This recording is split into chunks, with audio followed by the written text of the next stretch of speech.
A importância das abelhas para o ecossistema nunca pode ser subestimada, assim como a soja tem se tornado uma alternativa valiosa e saudável para o consumo de proteínas. O que acontece quando combinamos essas duas culturas? Será possível que o mel das abelhas pode ser produzido em conjunto com lavouras de soja? Descubra mais no programa de hoje. Assista agora A Força do Agro com Joyce Maffezoli. Lígia Mara Jung, engenheira agrônoma e produtora rural. Seja muito bem-vinda, Lígia. Muito obrigada, prazer estar aqui com vocês. Também com a gente, Décio Luiz Gazzoni, que é engenheiro agrônomo, pesquisador da Embrapa e membro da Associação Abelha. Prazer em recebê-lo. Olá, tudo bem? Prazer é todo nosso. E Heber Luiz Pereira, apicultor, consultor da HP Agroconsultoria. Seja bem-vindo. Muito obrigado. Convivência entre lavouras produtivas e milhões de abelhas, que dura aí décadas, é exemplo perfeito de manejo inteligente, ciência aplicada e diálogo no campo. Uma família no Paraná prova aí que a soja e as abelhas podem crescer juntas, desafiando mitos e aumentando a produtividade. Décio, por que ainda existe a ideia de que soja e abelhas não podem conviver no mesmo espaço? Bom, existem diversos motivos, eu vou tocar nos principais. Em primeiro lugar, esta associação entre soja e abelhas é muito recente, é uma novidade que surgiu aí nos últimos 20 anos, nas duas últimas décadas. Então, ainda nós estamos presos a alguns paradigmas do passado. Um deles, por exemplo, dizia que a soja ela é autopolinizável, ela não precisa de nenhum polinizador para produzir. Isso é parcialmente verdadeiro. Realmente a soja pode produzir sem auxílio de polinizador. Mas o que nós descobrimos através de pesquisas e através das experiências de campo é que se houver polinizadores, aumenta a produtividade da soja. Outra questão é que se olhava a produção de soja exclusivamente pelo lado do produtor, montava-se o sistema de produção com todas as tecnologias, sem se importar com o que acontecia com as abelhas. E principalmente na questão fitossanitária, isso trazia uma série de problemas, como com certeza depois a nossa amiga Lígia vai abordar. Então isso exigiu que houvesse esse entendimento entre apicultores e agricultores, através de boas práticas, para que houvesse efetivamente uma integração. Então eu imagino que esses sejam as duas principais razões. Ô Lígia, agora como começou aí a relação entre a apicultura e a produção de grãos aí na sua família, na família Jung? Então, aqui foi meio que um acaso do destino. A gente sempre teve abelha, desde quando comprou-se a propriedade, na década de 50 ali, para ter o açúcar da casa, né? Como a abelha como fonte de açúcar, que não tinha dinheiro para comprar açúcar, então o mel virou o açúcar da propriedade. Ainda era café. Depois veio a geada, dizimou com os cafezais e entrou a soja. E as abelhas ficaram por aí perdidas, nos campos aqui do sítio. Uns 2 anos depois que entrou a soja, ali mais ou menos 76, 8, pelas contas do meu pai, eles perceberam que as abelhas tinham mel numa época que não era normal para eles colherem. Que eles colhiam mel de café, que era mais ou menos em outubro, e daí eles começaram a ver que tinha mel em fevereiro, janeiro, fevereiro. Lembrando que naquela época se plantava soja mais tarde, o ciclo muito mais longo do que hoje. E eles começaram a pensar, da onde que está vindo esse mel? Da onde que elas estão fazendo? E eles, um dia, simplesmente carpindo a soja, tirando os matos do meio da soja, eles viram abelhas visitando a flor da soja. E daí eles falaram, olha aqui, acho que elas estão usando. Então foi uma coisa do acaso do destino que fez, e desde essa época a gente mantém um certo cuidado nas aplicações de produto na soja para não prejudicar a abelha. E a nossa safra de mel é na florada da soja. Então agora eu estou finalizando a minha safra de mel. Bem na final da florada da soja. Olha só que interessante, né? Foi a observação do produtor, a curiosidade, né? O dia a dia aí no campo que promoveu essa descoberta. E, Heber, como o manejo integrado de pragas ajuda a proteger as colmeias e a lavoura aí ao mesmo tempo? Bem, o manejo integrado de pragas, né, pelo próprio nome diz, ele envolve uma série de técnicas para que você controle de forma efetiva ali essas pragas e até evite pulverizações que não sejam necessárias. Como a abelha é inseto, ela vai sofrer com os inseticidas. Então, tendo bem ajustado o que é praga, o que é polinizador, o que é perigoso e o que não é perigoso para a abelha, o produtor consegue ali é, resolver o lado da praga e ainda ter as abelhas como polinizadores para contribuir com a produtividade. Você vê, esse é um exemplo, né, de que o agro é sustentável, que é possível manter as abelhas, manter a lavoura, conter as pragas, tudo de forma coordenada. Odesse, qual o papel da polinização aí na redução do aborto floral e no número de grãos por vagem? Isso fez parte dos estudos que nós fizemos aqui na Embrapa. Veja que no ovário da soja podem existir até 6 óvulos, mas todo agricultor experiente sabe que o normal é encontrar 2 a 3 grãos de soja numa vagem. E quando nós temos essa polinização suplementar, a presença de abelhas, então o que acontece? Em primeiro lugar, diminui o número de vagens xoxas, que é aquele aborto dos grãos. Diminui o número de vagens que só tem 1 grão e aumenta o número de vagens que tem 3 e 4 grãos. Por que isso? Porque através da polinização nós temos mais fertilização, uma probabilidade maior de fertilização desses óvulos que estão no ovário da flor de soja. Com isso se formam mais grãos e é daí que aumenta a produtividade da soja. Lígia, então, e por falar aí em produtividade da soja, quando as abelhas passaram a fazer parte aí do sistema, vocês tiveram um aumento na produtividade? O meu pai sempre falou para mim, desde a época da faculdade ali que eu fazia, ele falava: filha, a área perto do apiário, que teoricamente teria que ser a que menos produz por causa do sombreamento, local ruim, está produzindo mais. Eu sinto na máquina que está aumentando a produção. Na hora que eu passo por ali, eu tenho que diminuir a velocidade. É aquele jeito de agricultor, né? Bem no achismo ali, no que eu estou sentindo na máquina. E ele falava: olha, está colhendo mais. Naquela área ali, a gente tem 4 apiários em volta de soja, e ele sempre falava: aqueles cantos estão produzindo mais. E aí meu pai sempre jogou de 10 a 15% a mais ali produz. Então, aí conforme vai se distanciando, diminui esse ganho na produção. Mas a gente já nota há muito tempo, só que a gente não tinha como a pesquisa, né? A pesquisa veio para complementar isso, trazer essa resposta para nós que realmente aumenta a produção da soja e aumenta a produção do mel também. Então, os dois ganham. Isso que eu queria entender, porque você falou 78, 79, o Décio falou que é recente essa integração abelha-soja, vocês já tinham os dois aí na fazenda, aí veio a pesquisa. Quando de fato, quanto tempo mais ou menos faz que vocês estão trabalhando com essa integração? A pesquisa, eu acredito que ela deu números para vocês e talvez até ajuda no manejo, até para melhorar tanto a produção de mel como de soja. Quanto tempo faz, mais ou menos? Que a gente tem apicultura de forma comercial aqui no sítio já faz uns 25 anos. Antes disso, era uma apicultura mais de hobby, mais para consumo interno mesmo. Então, vem uns 25 anos que a gente tem essa apicultura de comercial, que daí a gente já está colhendo mel para venda, que a gente precisa dessa colheita. Então, é pelo menos isso que a gente entende. Só que era muito difícil de falar isso com as pessoas, porque eles não entendiam, eles não acreditavam que a soja recebia essa polinização cruzada. Eles falavam: não, a soja é autógama, ela não precisa de abelha para isso. Tanto que as nossas maiores brigas aqui foram com os vizinhos, para que eles aplicassem venenos de forma correta para não prejudicar nossas abelhas. Aí foi aí que a gente começou a falar um pouco mais em eventos, meu pai principalmente brigar por isso, e daí a gente começou a conhecer o Weber, outros pesquisadores, e a gente foi formando esse contato.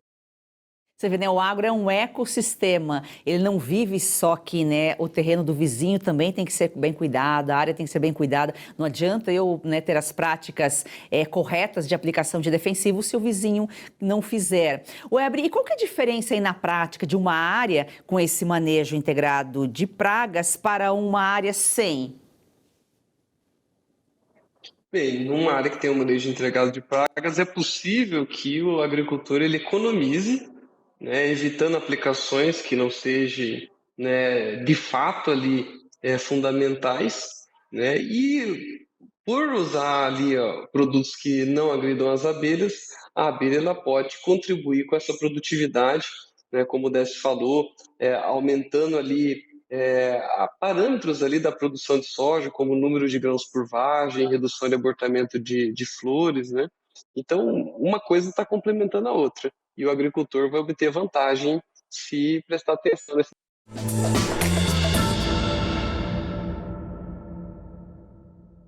Os jornalistas da Oeste se orientam basicamente por duas frases: ver as coisas como as coisas são e contar o caso como o caso foi.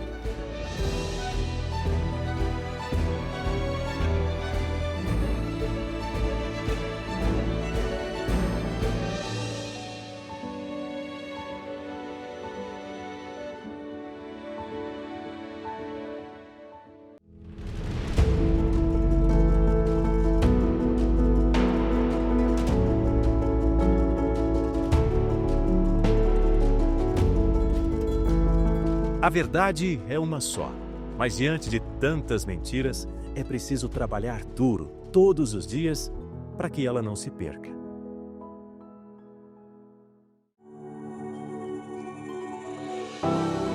Cada assinatura é um tijolo na construção de um jornalismo livre.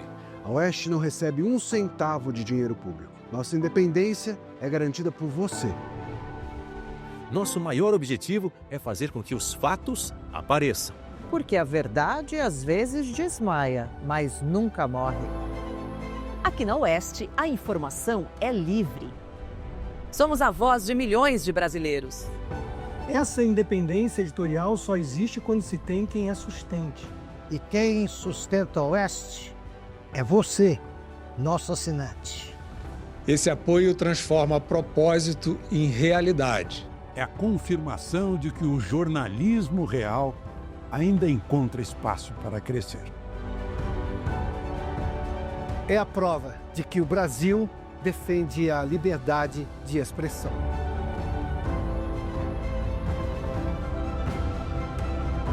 Quando você assina a Oeste, você ajuda a construir um país mais bem informado. Conhecimento é o que sustenta escolhas conscientes. É o aviso de que não existem narrativas capazes de apagar os fatos. E que a verdade continua viva. Assim como o jornalismo. Isso não é apenas um direito, é uma herança. Cada assinatura da Oeste ajuda a garantir que as próximas gerações cresçam em um país onde vigora a liberdade de expressão. Assine. Apoie. Fortaleça a verdade. Faça parte da Oeste.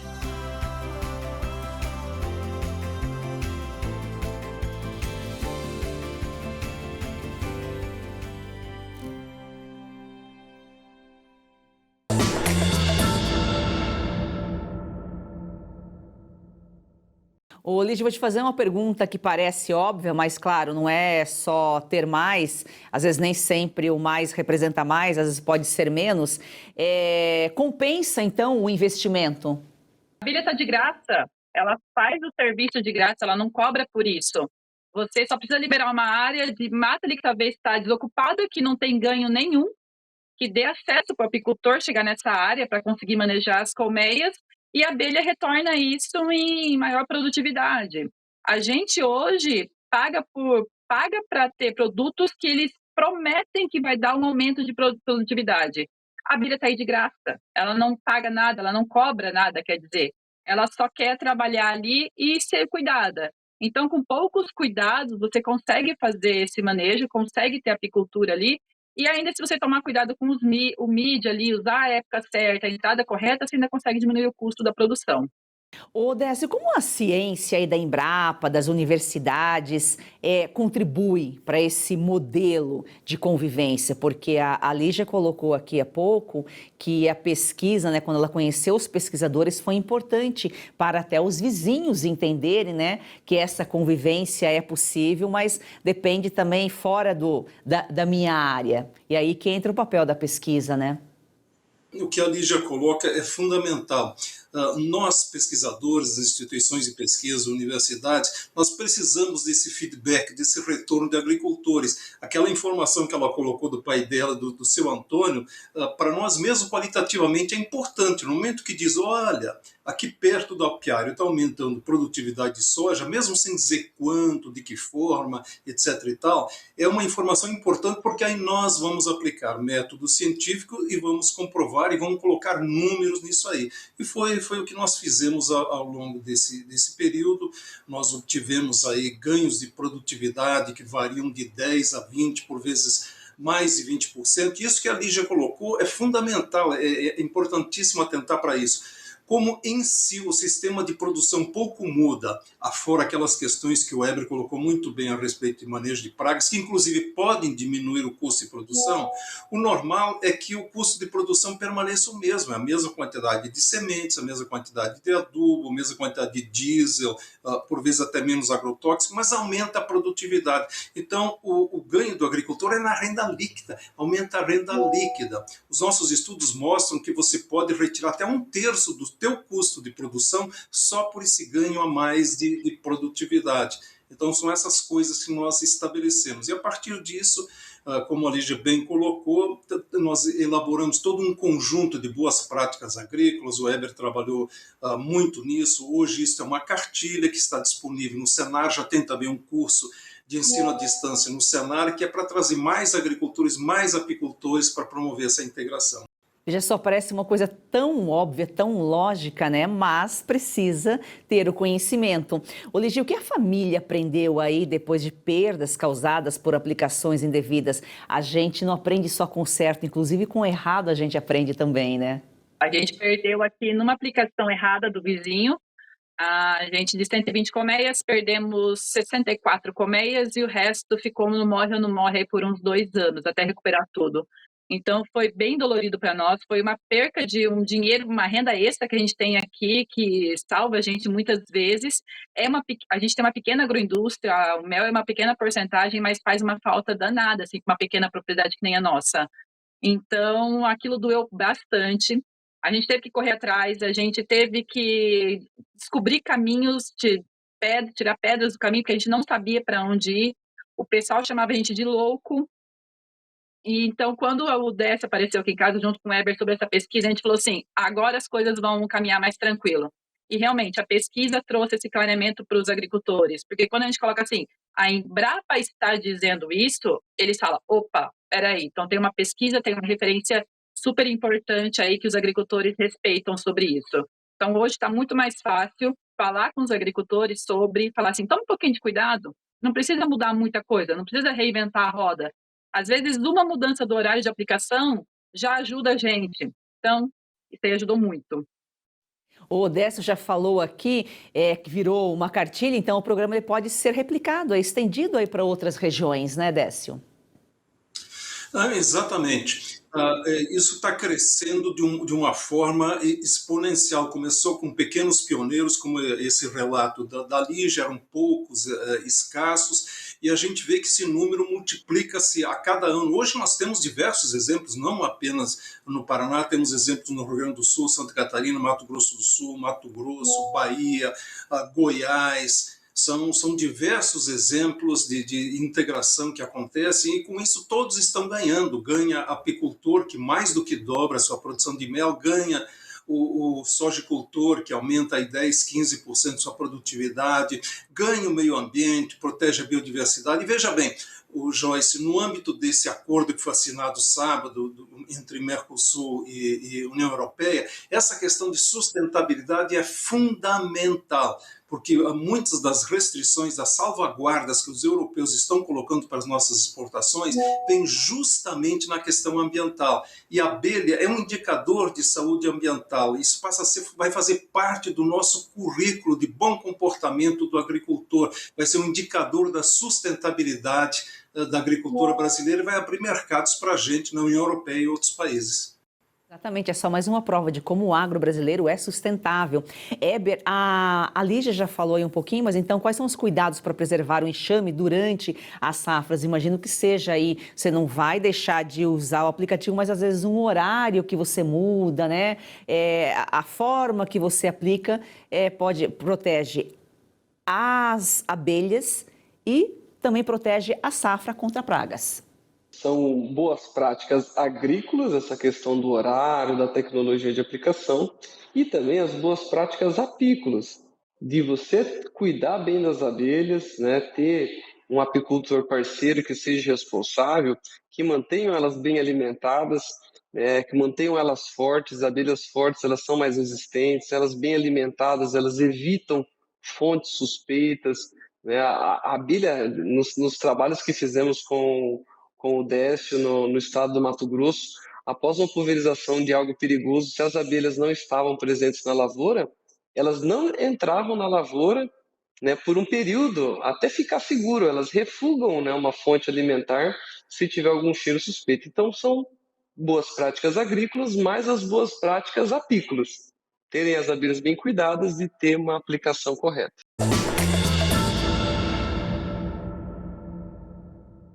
Você já perdeu as contas de quantos comprimidos toma por dia para tentar aliviar suas dores? Cansado dos efeitos colaterais que isso causa no seu corpo? Como dor nas juntas, nas costas, nas pernas, dor para levantar, até para dormir. A verdade é uma só: você merece se sentir bem de novo e isso é possível. Com certeza, é isso mesmo. A Vitae Gold traz para você um produto completo de verdade. O Vitae 7 em 1 é uma fórmula com 7 ativos mais indicados por especialistas, agora em apenas 2 cápsulas por dia. Chega de tantos remédios, mais praticidade, mais saúde e menos dor. É isso aí, imagina só: fortalecer os seus ossos, reduzir as inflamações, proteger os seus músculos e cartilagens, recuperar a disposição e ainda reforçar a sua imunidade. Tudo isso com uma fórmula natural, com comprovação científica, que age de verdade onde a dor começa. E a nossa querida Lucinha Lins já incluiu o Vitae 7 em 1 na rotina. Vamos ver o que ela conta pra gente. Cansada de tomar vários comprimidos por dia, não é mesmo? Eu também. Por isso a Vitae Gold tem agora o Vitae 7.1. São os 7 principais ativos para cuidar da sua saúde e ajudar você que sofre com dores nas articulações, artrite, artrose, reumatismo, fibromialgia. A Vitae Gold desenvolveu um creme de massagem e vai mandar aí para você de presente. Ligue 0800 291 2200. É isso mesmo, o Vitae 7 em 1 mudou a rotina da Lucinha e pode transformar a sua também. Ligue agora para 0800 291 2200 e aproveite a oferta exclusiva. 70% de desconto para os 100 primeiros que ligarem e o relógio inteligente, vai de presente. É isso aí, então chega de remédio para tudo e solução para nada. Vitae 7.1 é natural, eficaz e foi feito para você viver sem dor.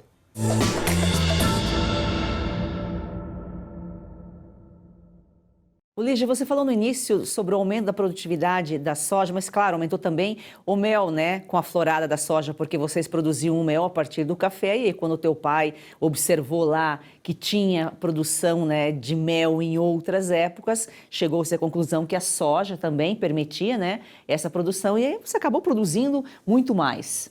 A minha produção de mel é basicamente da florada da soja. Nós aqui escalonamos tudo, falou assim, vai começar a produzir 15 dias depois de começar a florar a soja, e é real isso. Esse ano a gente conseguiu fazer entradas mais tranquilas no apiário, mais sequenciais, e notamos isso. Enquanto a soja não florou, eu tinha pouquíssimo mel, eu não conseguia nem retirar de tão pouco que tinha, não estava nem maduro ainda. A soja florou, me deu um período de sol, que no começo foi com bastante chuva aqui para nós, deu um período de sol, explodiu de produção de mel. Então, a minha produção hoje é praticamente só da florada da soja. Umas colmeias. Eu, infelizmente, não consigo ter umas colmeias tão bem manejadas por conta de falta de tempo, mas já consegui tirar, assim, de 40 a 50 quilos de mel por colmeia. Dá para se tirar com uma colmeia bem manejada, bem cuidada, com manejo de inverno certinho, como o Heber estava explicando. E provavelmente está disseminando, é recente ainda, né, Décio? Mas com a cartilha, com a ajuda da Embrapa, com a ajuda dos pesquisadores, provavelmente o mel de soja vai se tornar um pouco mais conhecido, mais popular para o consumidor, inclusive, né? É que o consumidor nem para pensar, de onde veio esse mel? A gente sabe que é da abelha. É só a abelha em si, mas esquece que precisa uma planta para ajudar a abelha a produzir, né? É importante esse ponto, porque quando nós começamos a trabalhar, uma das perguntas que a gente se fazia era justamente essa. Como é que o consumidor, como é que a indústria vai receber o mel de soja? Que características ele vai ter? Agora, esse número que a Lígia falou é muito, muito importante, porque quando ela fala que tira 50 quilos de mel por caixa, nós precisamos de uma referência. Isso é muito, isso é pouco. Vamos lembrar que no Brasil mal se chega como média de uma caixa durante todo um ano, não só na florada de soja, durante todo um ano, mal se chega a 19 quilos. Então, contraste com os 50 que ela falou, que retira só na safra de soja. Então, veja aí o ganho do apicultor. Mas essa questão do mel de soja é uma grata surpresa para a gente, é um mel aromático, é um mel que desce bem na garganta, ele não raspa a garganta, é um mel clarinho e é um mel que não açucara, ele resiste à cristalização, mesmo em baixa temperatura, então ele tem sido muito bem aceito pelo consumidor e principalmente pela indústria, porque para a indústria essas questões de mel claro e de não cristalização são importantes. Tente imaginar, Joyce, se houver cristalização num processo industrial, vai precisar uma ressolubilização, é mais uma etapa e isso agrega custos, toma tempo na indústria. Tanto que a gente começa a perceber que está existindo um mercado de compra antecipada de mel de soja. Normalmente as indústrias se movimentam em julho, agosto, já fazendo compras antecipadas do mel que está sendo colhido agora. Janeiro, fevereiro, março, que é o mel da florada de soja. Então a indústria corre para se antecipar e garantir esses estoques, e isso é um grande indicativo de que a aceitação tem sido muito boa. O Weber, a gente sempre que fala de mel, sempre que fala de abelha aqui, a gente pergunta como saber, a gente fala muito, esse mel não é verdadeiro, esse mel é falso. Como identificar a qualidade de um mel, diferenciar um mel bom de um mel... ele é industrializado, aquele mel que a gente fala, esse mel não é verdadeiro? Excelente questionamento, porque há um desconhecimento e uma desinformação por parte da população, porque foi mal orientada em alguns aspectos. Os falsificadores de mel, eles incutiam na cabeça da população que o mel verdadeiro não cristaliza. E é justamente o contrário, porque os falsificadores, no seu processo de falsificação, eles utilizam ácido tartárico, que quebra ali a sacarose, e isso dificulta a cristalização, e eles também utilizam muito o amido para dar aquela textura do mel, né? Então, a principal fraude atualmente é com o uso de amido. Então, a principal forma de detecção é o teste do iodo. Então, assim, cada tipo de fraude vai ter um método de detecção. Então, se a pessoa desconfia, ele pode pegar um pouquinho, um meio copo de água, uma colher de mel, pingar umas 4 a 5 gotas de tintura de iodo, e se escurecer, aquilo tem amido, não é o mel verdadeiro. Isso é a principal fraude, né?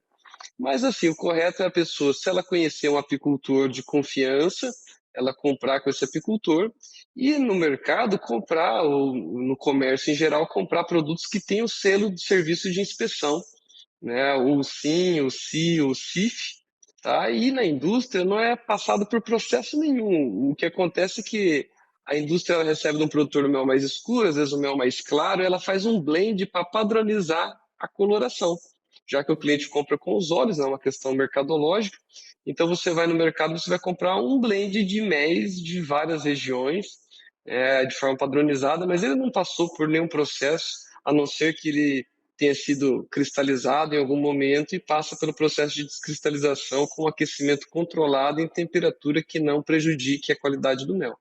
E essas misturas acabam tirando a pureza do mel, né? O mel não se guarda na geladeira, né, Eber? Quando coloca na geladeira, ele acelera o processo de cristalização, né? Então, se você guardar, tem que estar ciente de que ele vai cristalizar mais cedo, né? Então é isso, a informação é tudo. Décio, muito obrigada pela sua participação aqui. Nós é que agradecemos a oportunidade, nós estamos sempre à disposição e a Embrapa, como um órgão a serviço dos agricultores, também está sempre à sua disposição. Muitíssimo obrigada. A Embrapa está sempre presente aqui em A Força do Agro. Lígia, foi um prazer recebê-la. Muito obrigada, Joyce. Muito obrigada por disponibilizar esse tempo para nós, para que a gente esteja divulgando essa técnica aí para outros agricultores e apicultores e também para a sociedade em geral. Muito bem. Heber, também foi um prazer recebê-lo. Muito obrigada pelas informações. Muito obrigado, Joyce, e parabéns pelo programa Força do Agro, um programa excelente. Muito obrigada. Gratidão a você que nos acompanha aqui. A Força do Agro é o Brasil que dá certo.